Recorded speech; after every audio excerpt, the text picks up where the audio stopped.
Hello दोस्तों, आज के जनसत्ता न्यूज़पेपर के एडिटोरियल पेज पर जो लेख छपा है उसका शीर्षक है प्लास्टिक पर जागरूकता की ज़रूरत, जिसे देवेंद्र राज सुथार ने लिखा है। चलिए इस लेख को पढ़ते हैं।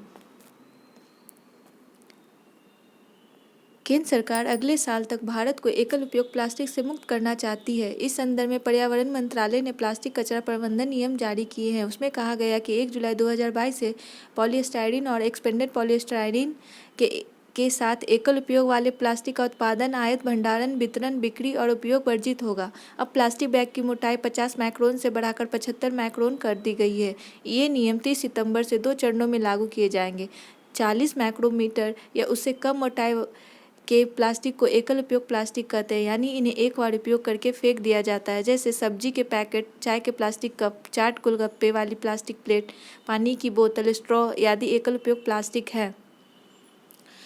पर्यावरण मंत्रालय की चिंता वाजिब है कि एकल उपयोग प्लास्टिक की वजह से पर्यावरण प्रदूषण पूरे विश्व के सामने चुनौती बन गया है। जहाँ प्लास्टिक हमारी रोज़मर्रा की ज़िंदगी में बहुत उपयोगी साबित हो रहा है, वहीं यह हमारे स्वास्थ्य और पर्यावरण को बड़ी तेज़ी से नुकसान पहुँचा रहा है। प्लास्टिक प्रदूषण की समस्या दिनों दिन विकराल रूप धारण करती जा रही है।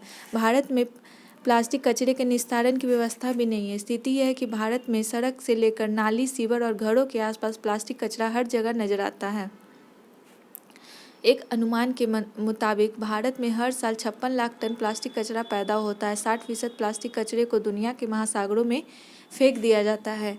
एनवायरमेंट साइंस एंड टेक्नोलॉजी के अनुसार दुनिया की 10 नदियाँ जो महासागरों के में 90% प्लास्टिक ले जाती है, उनमें भारत की 3 प्रमुख नदियाँ सिंधु, गंगा और ब्रह्मपुत्र है। केंद्रीय प्रदूषण नियंत्रण बोर्ड ने जनवरी 2015 की आकलन रिपोर्ट में कहा था कि भारतीय शहर हर दिन 15,000 टन प्लास्टिक कचरा उत्पन्न करते हैं।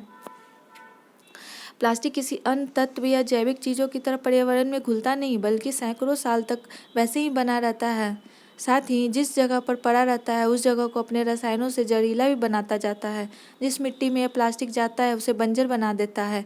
पानी में जाता है तो पानी को न केवल जहरीला बनाता है बल्कि जल जीवों के लिए मौत का कारण बन जाता है।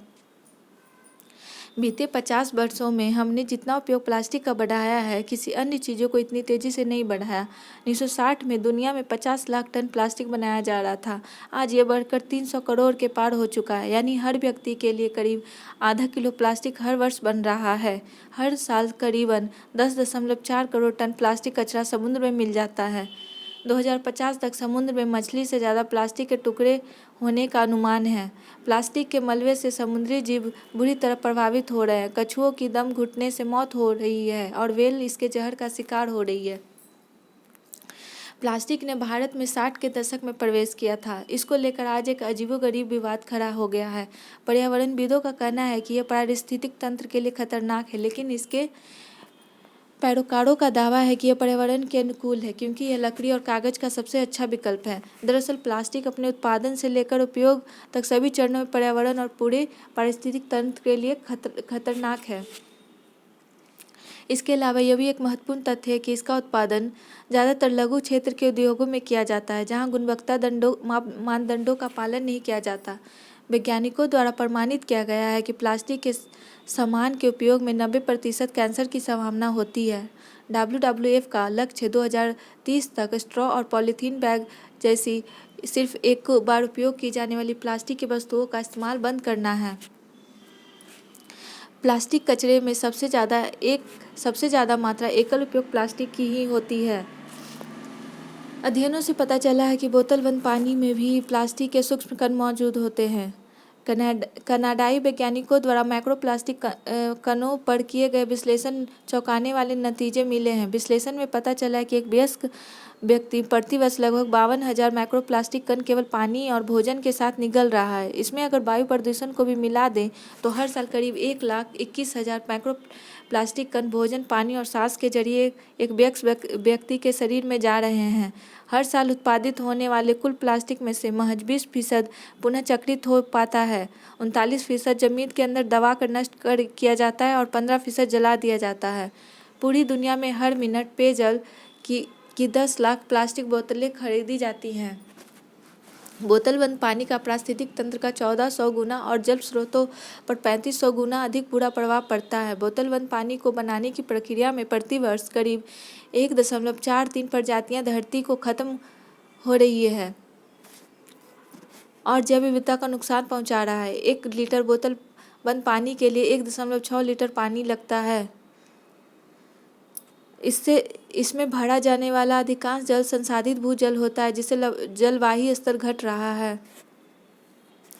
भारत में बोतल बंद पानी के कारोबार को लेकर एक सर्वे रिपोर्ट बताती है कि यह सालाना लगभग 21% के हिसाब से बढ़ रहा है।